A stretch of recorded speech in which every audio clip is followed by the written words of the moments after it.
Ora bem, bom dia, boa tarde, boa noite, depende da hora que nos estejam a ver e a ouvir. Vamos continuar com a nossa rúbrica Conhecendo os Paineleiros. Hoje calha a vez ao Pedro Martins, ou como diz o João Carvalho, esta via sacra que vai ser percorrida por todos. hoje saiu a fava ao Pedro Martins. Pedro, antes de mais, obrigado por estares connosco. Tem sido programas espetaculares aqueles que tens feitos. Aliás, tenho aqui uma saudação da Sónia Costa. A Sónia Costa era uma das nossas mais fiéis ouvintes quando o Faca Afiada transmitia-se na Rádio Cruzeiro. E ela faz-me aqui, cumprimento a todos, e em particular o Pedro Martins, de quem já sou fã e de quem ouço todos os comentários que ele faz nos programas que são agora transmitidos pelo YouTube. Pronto, fica aqui o recado. Hoje muito bem. Ainda vai para o Faca Afiada. Exatamente. E até agora começando com isto, a pergunta sacramental que é: quem é o Pedro Martins? Ora então, eu sou o Pedro Miguel Ferreira Martins, tenho 46 anos, sou casado, tenho uma filha, tenho um enteado, sou um filho de Odivelas, como eu costumo dizer, porque nasci, cresci, e grande parte da minha formação académica até à minha ida para a faculdade foi feito em Odivelas. Trabalho e trabalhei praticamente toda a minha vida também em Odivelas, portanto, como se costuma dizer, sou um odivelense de gema. No teu caso é gema clara, é ovo todo.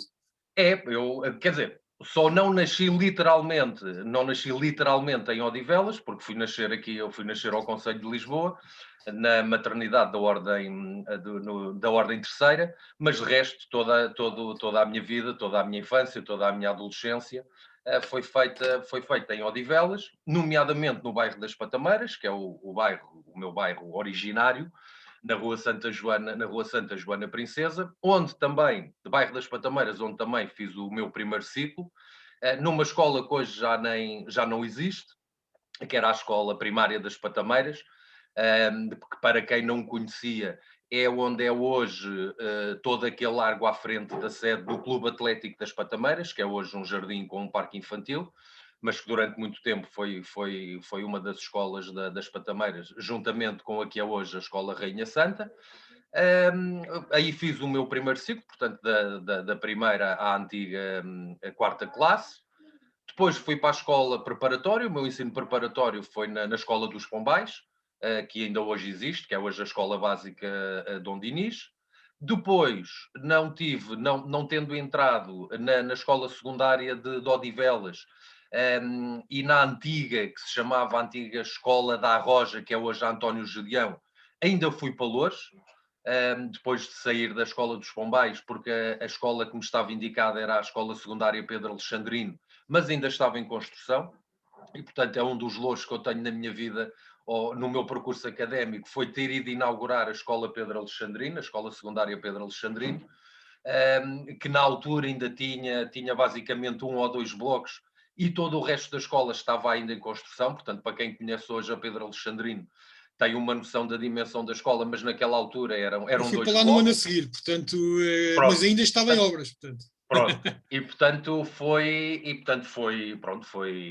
um bocadinho do meu percurso até à entrada na faculdade. Portanto, basicamente... Pedro, mas antes de chegarmos à faculdade, conta-me lá uns episódios curiosos que tenhas passado, porque o facto de tu teres sido criado num bairro, e é um bairro, entre aspas, tipicamente odivelense, não é? Tiveste algumas vivências especiais? Também andaste a jogar a bola na rua? Ainda havia aquela vida de bairro? Havia, porque olha, não tínhamos estas tecnologias que temos hoje.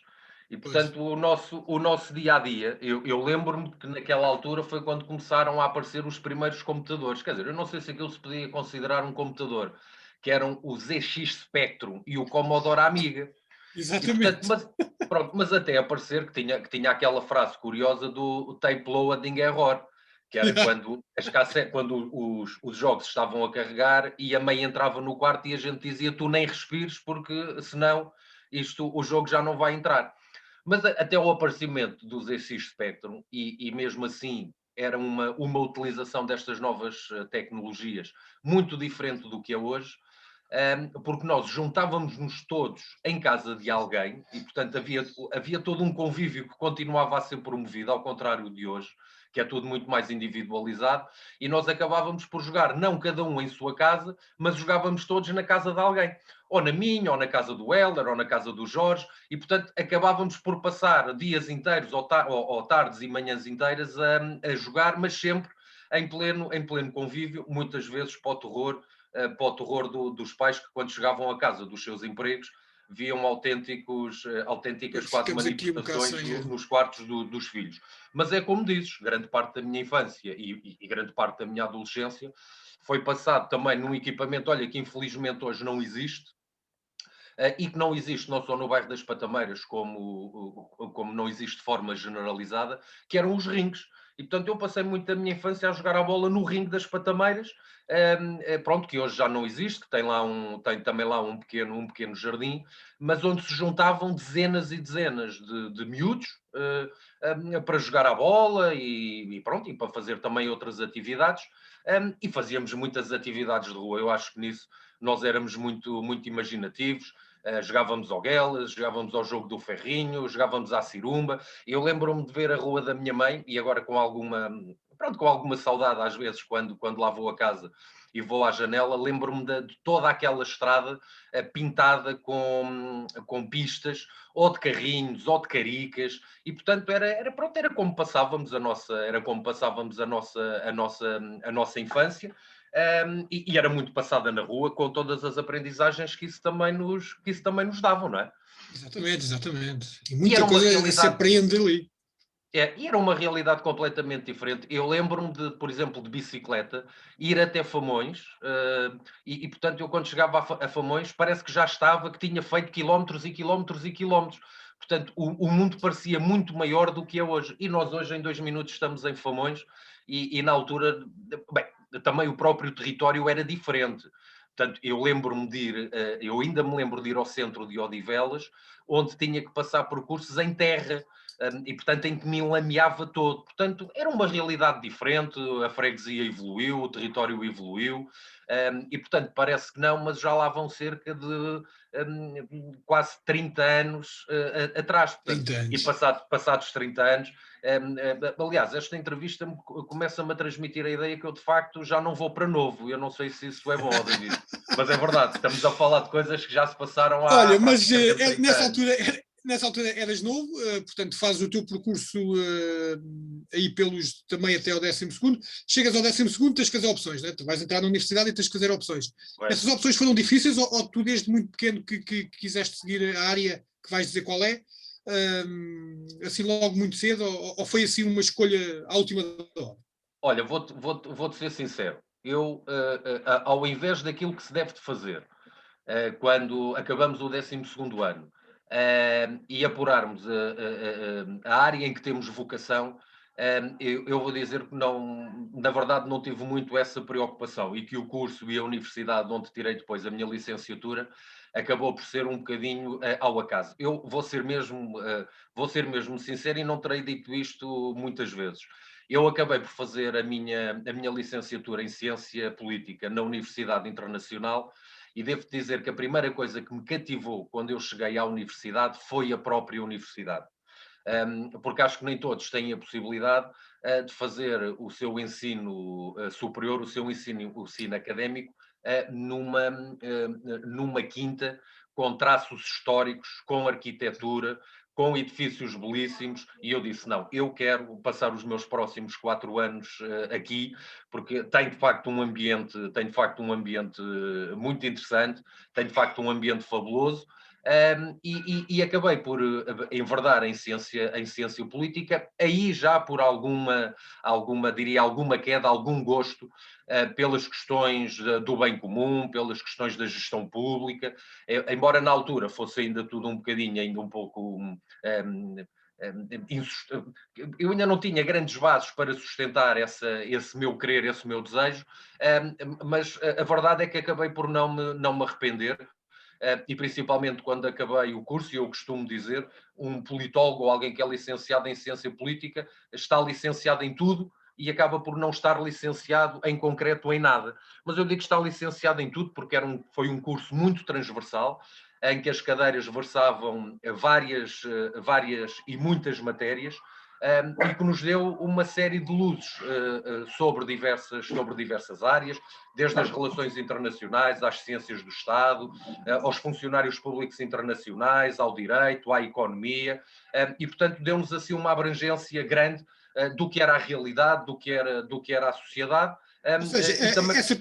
essa licenciatura não te desiludiu, antes pelo contrário. Não, antes pelo contrário. Aliás, a meio do curso nós tínhamos depois que optar ou por relações internacionais ou por ciências do Estado.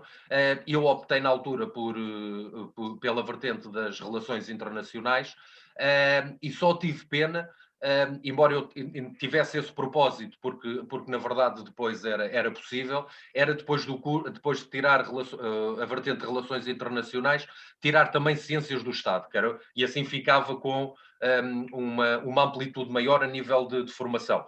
Mas na verdade depois acabei por não o fazer, porque também quando terminei a faculdade, ou ainda não a tinha terminado, comecei a ter contacto também com as matérias que me seriam lecionadas nas ciências do Estado, que tem mais a ver com o Estado português, com o sistema político português, com os partidos políticos, portanto, numa vertente mais ligada a políticas nacionais e não tanto a uma vertente internacional. Ou Portanto, seja, do ponto de passaste a ter vista uma formação académico, prática, quase. exatamente, tive teoria a nível de relações Pedro, internacionais.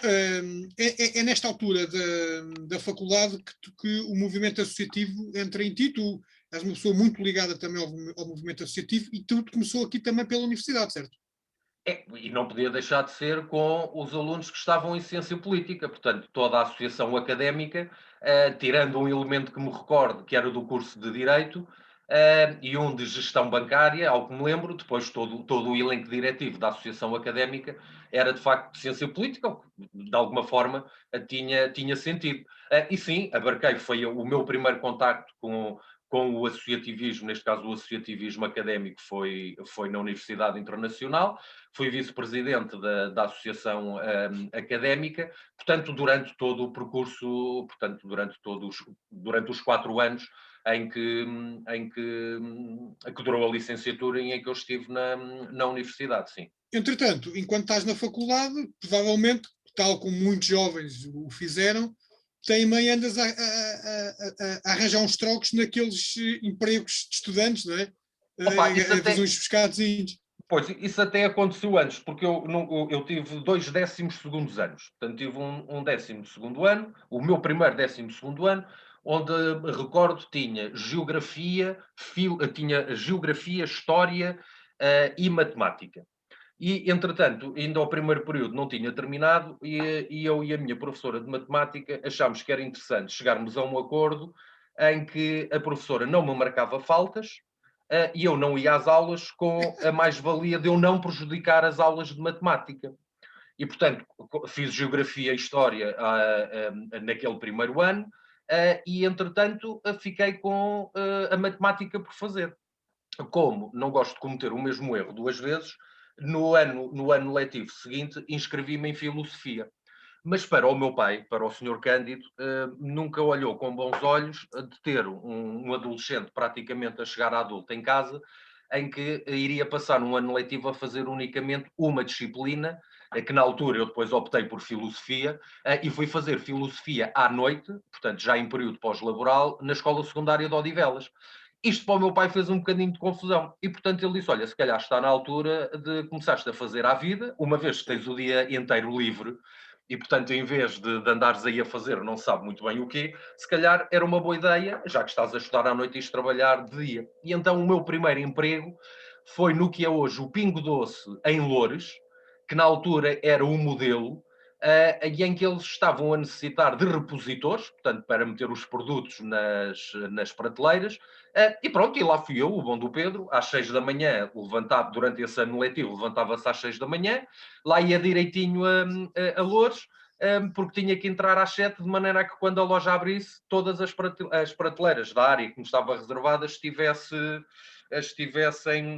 lá colocados.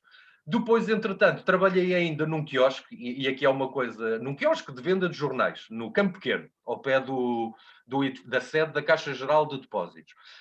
E aqui o que tem interessante não é a banca de jornais, porque basicamente o que se vendia era jornais e revistas, mas era um quiosque de jornais que era de uma associação, e eu acho interessante, passado estes 30 anos, acho interessante esta associação, são porventura acasos do destino, porque o quiosque era de uma associação de dadores de Lisboa. E eu acho interessante porque depois, Dadores de passado sangue, este não é? tempo todo, eu próprio venho a criar uma associação de dadores de sangue aqui em Odivelas e, portanto, achei interessante. Achei interessante essa minha atividade profissional mais juvenil. Depois trabalhei no McDonald's, também. Fui inaugurar o McDonald's, o primeiro McDonald's que existiu em Portugal, que era ali ao pé ao lado do Galeto, e ainda lá está hoje. E portanto foi o McDonald's que tinha a virtualidade de não ser franchizado. Portanto, aquele é mesmo McDonald's. Portanto, foi o primeiro a abrir e aquele era verdadeiramente o McDonald's. Tanto que até os monitores e os formadores eram estrangeiros e portanto, seguia ali as regrazinhas todas. Como trabalho a sério, trabalhei ainda durante 2 ou 3 anos na hotelaria, no Hotel Continental, que fica ali ao pé da Avenida 5 de Outubro, e onde trabalhei bastante tempo, e onde depois saí. Pronto, já fruto depois das tarefas, pronto, que implicam uma licenciatura e depois as Exatamente, pós-graduações portanto, e o tu mestrado, que depois não era possível. de acabares a tua licenciatura, vais fazer uso dela e entras então para a Câmara Municipal de Odivelas, penso que é isso, não é? Exatamente, com um contrato administrativo de provimento, e é quando entro na Câmara Municipal de Odivelas, onde desempenho funções e com muito gosto até hoje. Portanto, esse teu percurso, eu ia dizer autárquico, que não é bem autárquico, porque isso ainda não é bem uma função autárquica, é uma função profissional dentro de uma autarquia, não é? E Mas na qual, oh David, deixa-me dizer-te, e na qual, depois de ter entrado, também considerei que trabalhar numa autarquia, tendo em conta que eu tinha já uma licenciatura em Ciência Política, que trabalhar numa autarquia implicava também ter outro tipo de formação. E, portanto, também não me deixei ficar só pela licenciatura. Portanto, entretanto, depois acabei por tirar uma pós-graduação em Direito das Autarquias Locais, onde, curiosamente, tive como professor, que até foi o professor que tinha a disciplina onde apresentei o trabalho final, e portanto foi ele que me avaliou, que acabou ontem por ser nomeado o novo presidente do Tribunal Constitucional, o Dr. João Coppers. Tirei depois um seminário de alta direção da administração pública, tirei uma outra pós-graduação em administração e políticas públicas. Na altura, para se ser dirigente, era necessário também ter um GEPAL, portanto, que era um curso de gestão pública local, até chegar depois à altura em que avancei no ISCTE para o mestrado em Administração e Políticas Públicas. Ou seja, eu gosto sempre, quem me conhece sabe que ou estou a tirar um curso de formação, ou estou a tirar uma pós-graduação, ou estou a tirar um mestrado, ou estou enfiado com os olhos em meia dúzia de livros. Portanto, para mim o conhecimento é algo que não tem um prazo para terminar e, portanto, nós devemos estar sempre nesta perspectiva de autoconhecimento. E entendi que todas estas formações me seriam úteis, não só a mim, mas acima de tudo para a entidade, para quem estava a trabalhar, porque apurando os meus conhecimentos, também com maior facilidade o mérito das minhas funções, neste caso autárquicas, a nível de Câmara Municipal, seriam mais meritórias e, portanto, juntei o útil ao agradável. Dei vazão à minha perspectiva de aprendizagem e, por outro lado, tinha um sentido prático, porque os ensinamentos que ia aprendendo poderia colocá-los em prática no dia-a-dia. Exatamente. Pedro, e onde é que entra a política na tua vida? Tu és um destacado militante local aqui de Odivelas, do Partido Social Democrata, e quando é que essa entrada no PSD se dá e porquê é que se dá? Olha, eu acho que se dá como de alguma forma. Eu acho que a entrada nos partidos se dá basicamente por duas vias. Ou porque alguém que já pertence ao partido te convida, te apresenta ao partido e tu aderes, não é? Ou então porque tu achas que podes mudar o mundo e os partidos é um dos caminhos que tu tens para mudar o mundo. Eu, para o bem e para o mal, não fui tão lírico e só achei que podia mudar o mundo já depois de ser militante do PSD. Portanto, eu entrei pela primeira vertente. Portanto, houve alguém que me convidou para entrar no partido. Aliás, para ser correto, houve vários alguéns que me convidaram para entrar no partido, porque eu recordo-me de ter preenchido na altura algumas 4 ou 5 fichas de militante e o meu nome nunca aparecia nas listagens. Pronto, até que um dia o nome lá apareceu. Portanto, depois ingressei numa comissão política da JSD, e depois do PSD, e depois nas listas autárquicas, e portanto logo desde cedo, mas isto foi muito cedo, e portanto recordo-me desses convites. Eu não sou muito bom em datas, mas ainda nem na faculdade tinha entrado, portanto, isso ainda foi antes de ter entrado na faculdade. O que teve uma mais-valia é que eu vou já para a faculdade com um sentido crítico e com alguma sensibilidade política, o que, como deves calcular, num curso de ciência política dá muito jeito e é muito importante. E essa tua intervenção dentro do PSD, e a gente já lá vai à questão do PSD, paralelamente tu segues também uma vida muito dedicada ao movimento associativo. Tu estiveste inserido em muitas associações, nomeadamente associações de estudantes. Conta-me lá esta tua experiência dentro do movimento associativo, que é vivida paralelamente com as tuas funções políticas dentro do PSD e que certamente também te ajudam a ter uma visão muito mais abrangente de tudo aquilo que te envolve. Claro que sim. Sim, foi como te referi há pouco, o meu primeiro. Aliás, agora pensando até melhor, embora não do ponto de vista formal, a primeira vez que participei do ponto de vista associativo ainda foi na escola secundária Pedro Alexandrino. Só não foi mais efetiva porque a Associação de Estudantes perdeu. Mas tivemos uma coisa boa, foi das primeiras vezes que os chutes e pontapés tocaram no Conselho de Odivelas, porque havia a turnê dos liceus. E nós conseguimos, a nossa lista na altura conseguiu levar os chutes e pontapés a tocar na escola secundária Pedro Alexandrino. Eu vi esse concerto, aquilo foi debaixo de um pavilhão. Exatamente, vês? Exatamente, pronto. E depois eu ainda tive a oportunidade de os ver depois no pavilhão, na sala de convívio da escola secundária de Odivelas, que foi, e eu que já tenho, pronto, quem me conhece sabe que eu sou um chutólico, como eu costumo dizer, tenho já no meu currículo mais de 50 ou 60 concertos dos chutes, mas nada faz esquecer o concerto na Pedro Alexandrino, muito por termos sido nós a levar lá a banda, mas e também nada faz esquecer o concerto dos chutes na secundária de Odivelas, porque pronto, éramos de tenra idade e são coisas que nos ficam na memória. E portanto esse terá sido o primeiro contacto com o associativismo, depois na Associação Académica da Universidade Internacional. Depois, entretanto, pronto, as coisas vão evoluindo, acabo por ter a minha filha e ingresso no movimento associativo parental, portanto, nas associações de pais.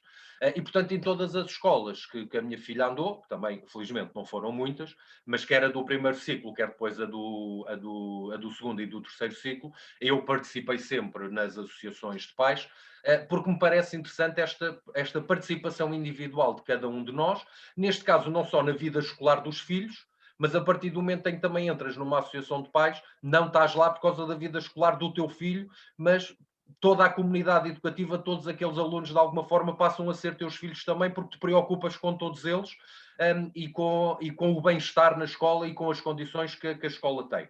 No movimento, no MAP, no associativismo, no movimento do associativismo parental, estive na Associação de Pais da Escola Dom Dinis, que ainda é hoje a Dom Dinis, portanto aquela que fica atrás da secundária de Odivelas, na Associação de Pais da Vasco Santana, tive também na FAP Odivel, que é a Federação de Associações de Pais de Odivelas, e na FERLAP, portanto, que é uma federação regional, e portanto só não fui à CONFAP, porque depois, entretanto, também a rapariga saiu da Vasco Santana e ingressou também num ensino profissional e, portanto, pronto, também está a seguir o percurso dela, está numa escola em Lisboa e, portanto, pronto, só a partir dessa altura é que deixei de participar no movimento de associações de pais. Criei, diz, David. Não, e ia-te falar também na questão do sangue, certamente é isso que vais agora falar. Eu ia falar, mas antes do sangue, juntamente com um conjunto de odivelenses, porque também é associativismo, só não é parental, criámos a Confraria da Marmoada de Odivelas, portanto, que foi um projeto, e é um projeto ainda muito interessante, portanto, que já leva 11 anos de existência, e, portanto, que foi um projeto que teve o seu interesse de tu participares nele desde a primeira hora, portanto, desde a sua raiz, assim como dizes, com a associação, com a ADSO Odivelas, que é a Associação de Dadores de Sangue do Concelho de Odivelas, que é o projeto onde mais recente me integrei, e onde o David também não se pode escudar, porque também está integrado, sendo um dos elementos mais ativos. E tornei-me dador de sangue por causa disso, porque eu sempre Ora, aí pensei que não está, podia pronto, ser mais dador de uma sangue e afinal, mais-valia. olha. Mais uma mais-valia, que tem sido um projeto muito interessante, não só do ponto de vista do dia-a-dia da própria associação, mas acima de tudo pela missão que nos propusemos encetar.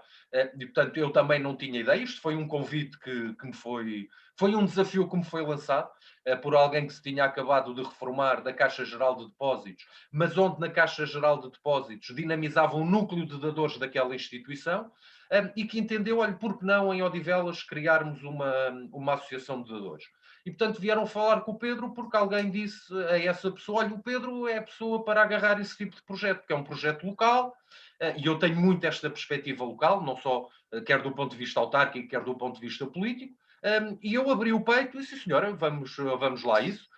E só depois de termos iniciado este projeto é que eu percebi também a importância que as associações de dadores de sangue têm no contexto da dádiva e da promoção do sangue, podendo mesmo dizer hoje com alguma certeza que se não fossem as associações a dinamizar ações por esse país fora e diariamente, estaríamos muito pior do que estamos hoje ao nível das reservas de sangue para o nosso Serviço Nacional de Saúde.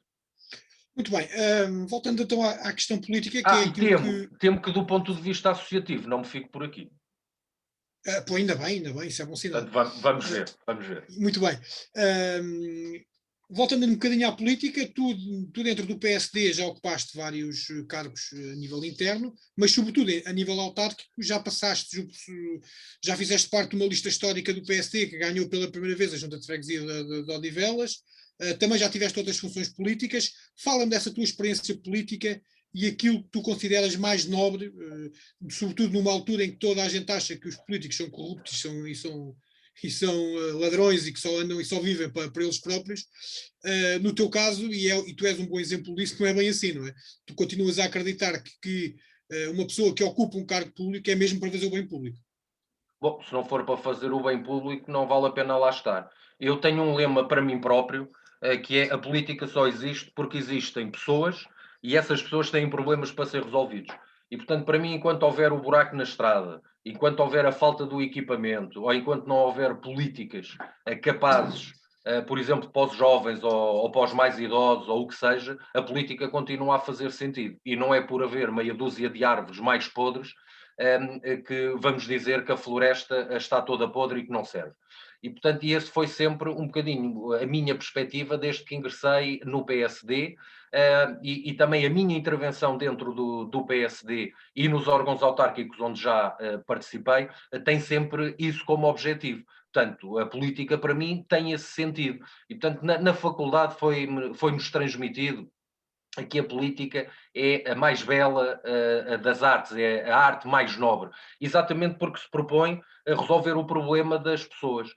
E o curso de Ciência Política trouxe-me, ou aquela licenciatura, até mais do que o resto da formação académica, trouxe-nos uma perspectiva, e eu irei agradecer eternamente ao professor Dr. Adriano Moreira, portanto, que era o guru, que era o mentor de toda a licenciatura de Ciência Política, porque ele transmitia-nos muitas vezes: vocês aqui vão aprender uma coisa, que é o que a política deve ser. Lá fora, vocês vão ter contacto com aquilo que a política é. E vocês têm aí uma missão, é transformar aquilo em que a política é, naquilo que a política devia de ser. E, portanto, eu nunca esqueci esta frase, ou estas frases do professor Adriano Moreira, e sempre tentei que a minha atuação política fugisse muito daquilo que nós habitualmente ou algumas vezes vemos na política, e é aquilo que a política tem de pior. Vou-te ser muito claro, eu não gosto da política partidária, porque acho que a política partidária é aquilo que enferma a política com um P muito grande. Agora, na verdade, os partidos ajudam a mudar o mundo, mas o que muda, aquilo que tem influência verdadeira na vida das pessoas, é quando tu atinges um cargo autárquico que te permite identificar um problema, encontrares uma solução e resolveres. Eu, quando estive na Junta de Freguesia de Odivelas, nada me dava mais gosto do que fazer esta trilogia. Há um buraco na rua, temos que o tapar e no dia seguinte está tapado. E eu, quando passava, o buraco estava tapado. E isto é das coisas mais reconfortantes que a política nos pode trazer. Porque tu, efetivamente, estás a cumprir com a tua missão. Tu estás a fazer. Não interessa se aquilo te trouxe mais votos, se aquilo te trouxe menos votos. Aliás, fazer política pelos votos ou pelas mais-valias que a tua intervenção política pode trazer, eu penso que não é um bom caminho, porque o critério que estás a ter por base não é o critério mais correto. E, portanto, podes dizer, como muitas vezes muita gente diz, Pedro, tu se calhar na política não há de ir muito longe.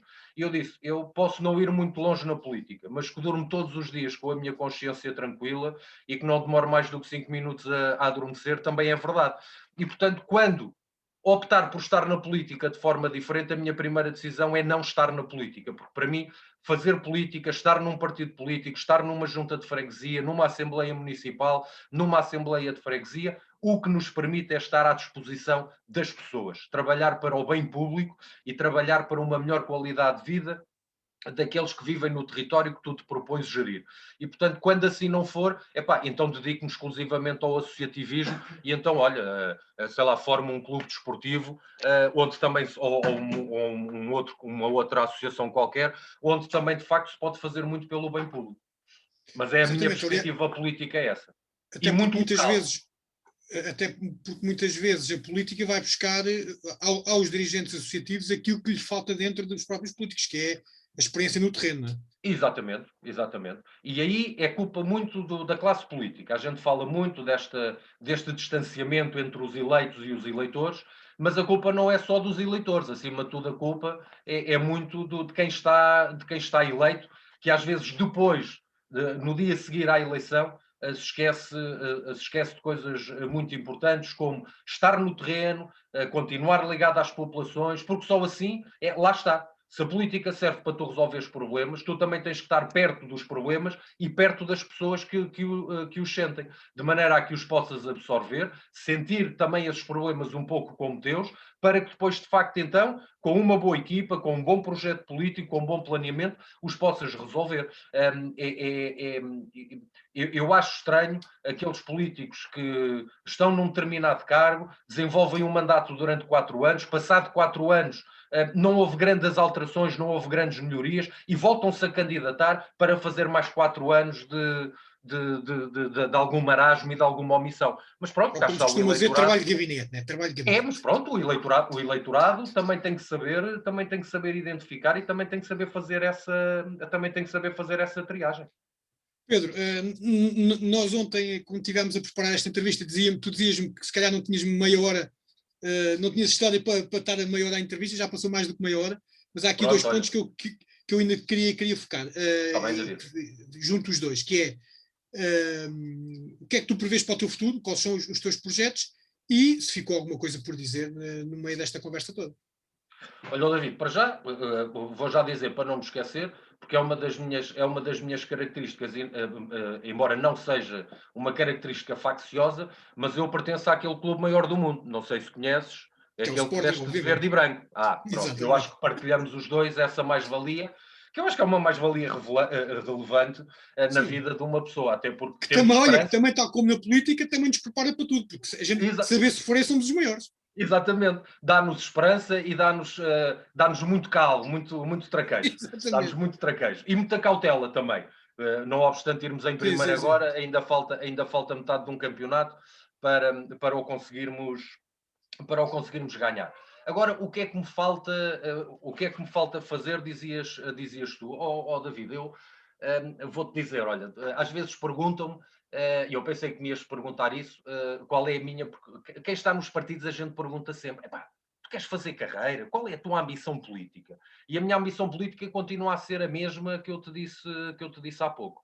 Vou-te dizer isto ao contrário. Eu não tenho uma ambição política desmedida. Essa coisa de querer ser deputado e ministro e chegar ao governo, não tenho. Não tenho.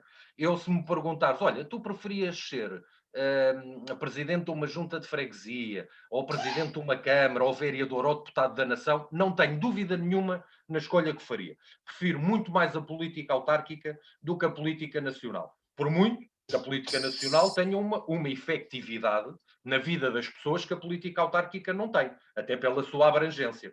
Mas a minha política, onde eu me gosto de situar politicamente, é de facto a nível autárquico. Agora, como é que eu vejo a minha vida daqui para a frente?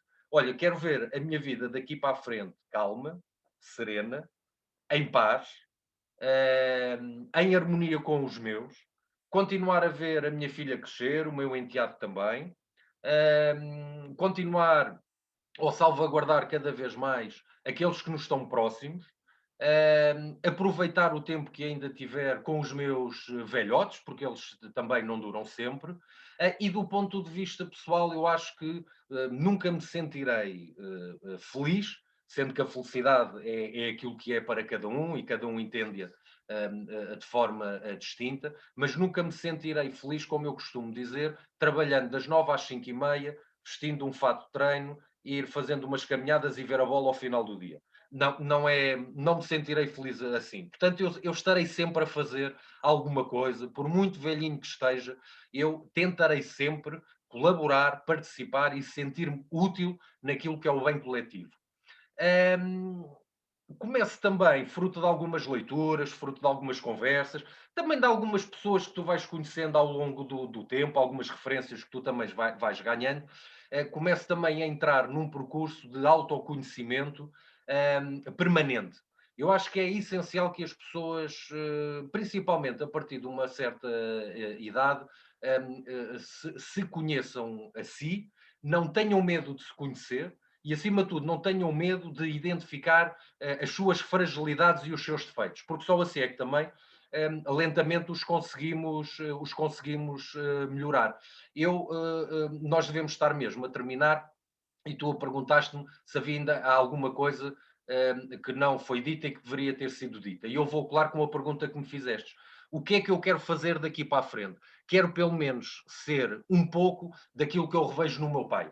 E o meu pai, eu revejo, a principal característica, ou a principal frase, ou os adjetivos que eu posso utilizar para o caracterizar, é um homem bom. E eu o que quero ser, daqui até ao resto da minha vida, é dormir de consciência tranquila, ser um homem bom, ser uma pessoa cada vez, ou tentar ser uma pessoa cada vez melhor, identificando defeitos, tentando anulá-los e, sempre que possível, participar de forma abnegada e contribuir para aquilo que é a comunidade e para aquilo que é a sociedade onde vive.